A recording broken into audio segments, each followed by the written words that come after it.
You want to bond with your snake. You don't know how to do it. You don't know what to do. You don't know why do it and why it should be a good idea.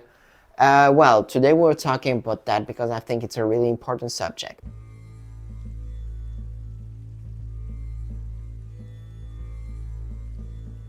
Yoiki Tenkai Ebi no Heya.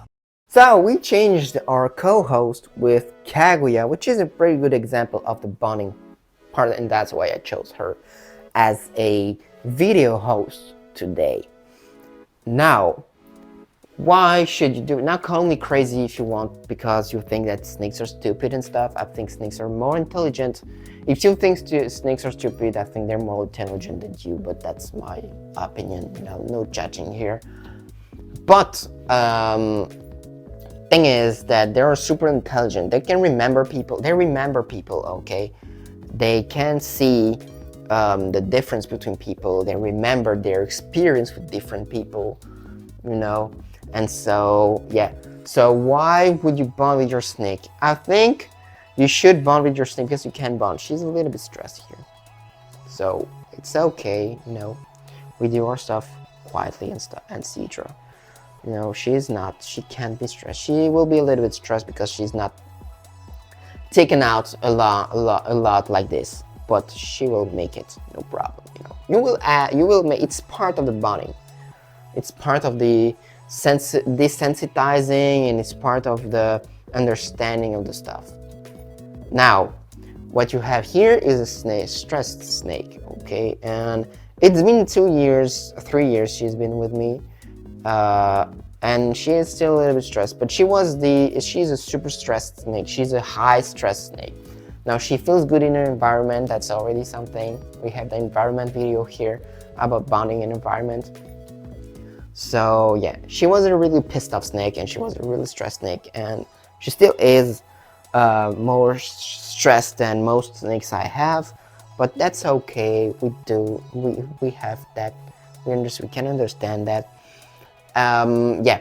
So the thing is that why it's entering another dimension. It's like entering another dimension with your snake. When you can understand where you can understand your snake at a point where you don't even need to analyze the non-verbal part of the snake, and you will be okay, and you will be good to go. Now the thing is that when your snake is bonding with you, it's also like it helps a lot to understand how they work. Now, what do I mean with that? Is that if you know your snake, and if you're just a little bit bonded with it, you will see the minute there is something wrong with it. You will understand that there is something weird happening here, whether it's like because of the breeding season, whether it's because there is health issues, whether there is something in the enclosure that is pissing him off or stuff, there is like that part. Now, how, what, etc. It goes first to an environmental, as I said, but this is with this video. Now, how and what do you do? There is multiple ways to do it. You have direct ways and you have indirect ways, So you have the way of, the chill way of opening the tank. Your snake is there. Let's say there's a snake there, and you just put your hands and you let him see that there is no actual problem with you. You're not a threat. It is a passive way of doing it. Now, what I did with her, and what I did with all my snakes, I actively handle them. I actively, not actively handle. This is still passive handling, but I am actively like going for them, taking them out, so the experience directly. Okay, and you can see, it works. Okay. We are a couple minutes in the video, and it is already better, a lot better. It is still not as relaxed as she can be, but it is already a lot better. Now, the thing is that remember something, what not to do actually. What not to do, and I'm not going to do it with her because she remembers it directly. But you never like go for your snake just like grabbing it, like this, not grabbing, not restraining your snake. If you're restraining your snake, it is stressing for them. It stressed them, and so you won't have what you want with them. Let's talk like this. But if you're doing, letting them do their stuff, and all she wants is something to grab. Okay, this is also something to understand. And bonding with the snake is also understanding the snake with the nonverbal, or with the physical body language, with the body language, which it's physical, but yeah. So this is pretty important to do if you want to bond with it. Now the thing is, you want to always leave a positive experience. Now I did a lot of videos, I did at least like 4 or 5 videos about handling snakes that you can see on the channel, and it all ends with giving a positive experience. Now if you're showing your snake when it's hissing, biting and stuff, you let it alone, it will do that every single time, even if you really need to have it out for, I don't know what the reason would be. But if you have like, if you have like a thing of, you're pissed off, I understand, okay, but I still need to grab you, and I still want to grab you, and I will grab you, and whatever you're doing. Of course, I mean, like, now which snake you're doing that, okay, and know what you're doing. If you're doing that with the black mamba, I think it's not the end result of a bite, it will not be the same as the end result of a bite of a ball python, for example, to take two extremes. So be sure of what you're doing and the species you're working with. Now, it is also, bonding with the snakes is not just like, I have my snakes for 1 week and I grab it and blah blah. It is a long time work. Sometimes it goes really fast. With Garaga, it went like maybe 2 weeks. And with her, we are still at 2 years after and still not 100% sure. So, and she's still not 100% relaxed, and she's still not 100% okay. So it all comes to knowing each individual and not taking the species as granted because of one. Now you always will have special bonds with some snakes. I don't have the same bond I have with her, and you see that she doesn't like when I go that's why I never do it.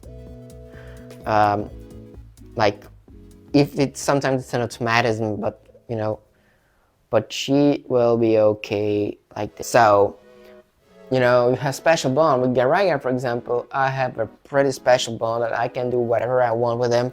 I can go wherever, do whatever, whenever I want with him, and he'll still ask to go out. Like what he does every single evening when I'm changing water is asking to go out. Is checking things and just ask to go out. Now, if you say to me that these snakes don't do that, well, I mean, I don't know what they are doing, okay? They're maybe not begging like a dog or something, but they're asking their own way. That's how it is. They ask their own way. You won't have a snake hissing and puffing to ask you to go out, but they will like come out. What they do with me here, Garaga does, he's coming here on the glass and surfing on the glass, He's in his eye, you see I'm busy there, and he's coming checking, and he comes directly check the things out, and if I'm busy here changing water, for example, here with the carpet pythons, and I will have to change Sukuna's place in a couple minutes, he will see that and he will come here and check and glass surfing surfing here on the glass. And when I open the enclosure, he will go out, you know, and if I put my hands, and you have like a couple videos and reels on Instagram of that, and he comes out. Sometimes he doesn't come directly to me, and sometimes comes directly to me, depending on the days and stuff, you know. But yeah, how you do it, the thing is, what you do and how you do it is pretty much not a one size fit all answer, because, you know, it all depends on the snake. You have to know what the snake doesn't like. You have to know what it needs, what they like, what they don't like. You know, for example, I know that Garaga has no problem with coming up, but she has a problem with it, so I never go up with her. Sometimes it's happened, like you saw, but I try to avoid it because it's not what she likes, and she's not a big fan of touching the head also, so I'm not avoiding it because it's something really important to be able to do, because there are some stuff you need to be able to do whether they want it or not, but because it can be sometimes helpful when there is an emergency for whatever. Okay, so yeah, I think it's pretty it about it. So yeah, if you call me crazy for that if you want, but I'm pretty sure, and I'm knowing my stuff here, and I know what I'm talking about here, is it is possible to bond. And you see that, for example, you can take Tom Critchell as an example if you want, but it is really important, you know, to know that it can be possible every single species on Earth, whether it's a reptile, whether it's an insect, whether it's a dog, whether it's a feline, so a lion or a croc, or a lion, a tiger, whatever, you know, it can be possible. Is it for everyone? Can everyone do that? I don't think so, but don't say that you're the only one, and don't say it's a thing that no one can do, because there's a lot of people that actually could do it, but are not, even though they're not, but they can do it. But it's definitely not something everyone can do.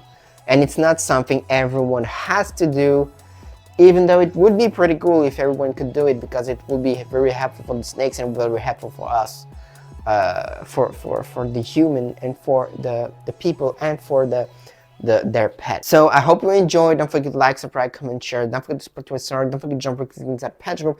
Don't forget responsible reptile keeping, and I hope to see you. And don't forget the Instagram also, and I hope to see you on the next one. Let's go.